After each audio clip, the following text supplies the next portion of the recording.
Welcome to my class. नमस्ते student. बच्चों, आज हम कक्षा 10वीं की पाठ्य पुस्तक क्षितिज भाग 2 का अध्ययन करने जा रहे हैं, जिसमें हम चैप्टर नंबर 13 पढ़ रहे हैं, जिसका शीर्षक है मानवीय करुणा की दिव्य चमक। मानवीय करुणा की दिव्य चमक इस पाठ का यह सेशन नंबर 1 है। सबसे पहले हम इस पाठ के लेखक के बारे में जानकारी हासिल कर लेते हैं। इस पाठ के लेखक सर्वेश्वर दयाल सक्सेना। लेखक सर्वेश्वर दयाल सक्सेना, इनका जन्म सन 1927 में जिला बस्ती, उत्तर प्रदेश में हुआ। उनकी उच्च शिक्षा इलाहाबाद विश्वविद्यालय से हुई थी। वे अध्यापक, आकाशवाणी में सहायक प्रोड्यूसर, दिनमान में उपसंपादक और पराग के संपादक रहे। 1983 में उनका आकस्मिक निधन हो गया। सर्वेश्वर बहुमुखी प्रतिभा के साहित्यकार थे।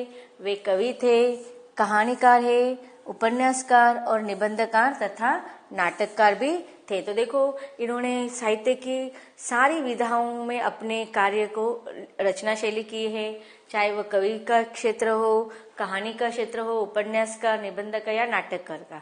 तो साहित्य के हर क्षेत्र में इन्होंने अपने रचना के कार्य लिखे हुए हैं या रचना लिखे हुए हैं, इसलिए उन्हें बहुमुखी प्रतिभा के साहित्यकार माने जाते हैं। सर्वेश्वर सक्सेना, इनकी कृतियां कुछ इस प्रकार है। काठ की घंटियां, कुआओं नदी, जंगल का दर्द, खुटियों पर टंगे लोग, यह उनके कविता संग्रह है। पागल कुत्तों का मसीहा, सोया हुआ जल, यह उनका उपन्यास है। लड़ाई, यह उनकी कहानी संग्रह है। बकरी नामक नाटक इन्होंने लिखा है। भो भो खो खो, बतूता का जूता, लाख की नाक, इनके बाल साहित्य है। बाल साहित्य अर्थात छोटे बच्चों के लिए लिखा गए जो रचनाएं होती है उसे बाल साहित्य करते हैं। चर्चे और चरखे उनके लेखों का संग्रह है। खुटियों पर टंगे लोग, यह उनकी साहित्य अकादमी, इस पर उनको साहित्य अकादमी का पुरस्कार भी दिया गया है।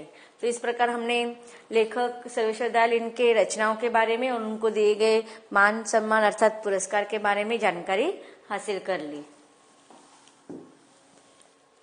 सर्वेश्वर की पहचान मध्यम वर्गीय आकांक्षाओं के लेखक के रूप में की जाती है।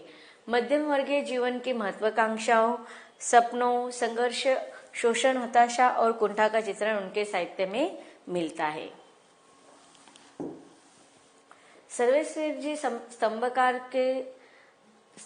थे और चर्चे और चरखे नाम से दिनमान में जो स्तंभ लिखते थे उनमें बेबाक सच कहने का साहस दिखता है।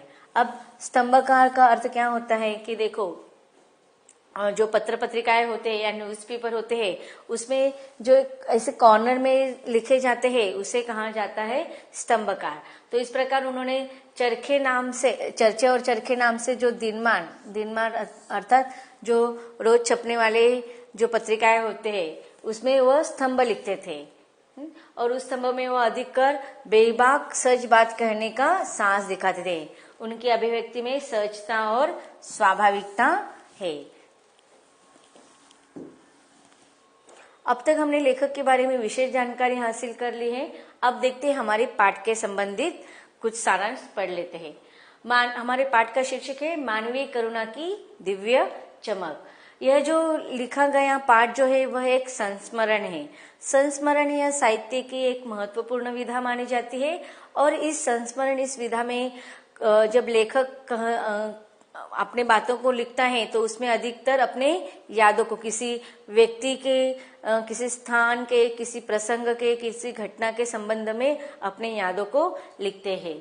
अब यह जो पाठ है वह संस्मरण है और मानवीय करुणा की दिव्य चमक, इसमें लेखक सर्वेश्वर दयाल सक्सेना, इन्होंने अपने एक नजदीक जो उनके बहुत ही घनिष्ठ व्यक्ति थे, जिसका आगे हम वर्णन पढ़ने वाले हैं, उसके जीवन के बारे में अपने यादों को लिखा हुआ है, अपने स्मृतियों को लिखा हुआ है।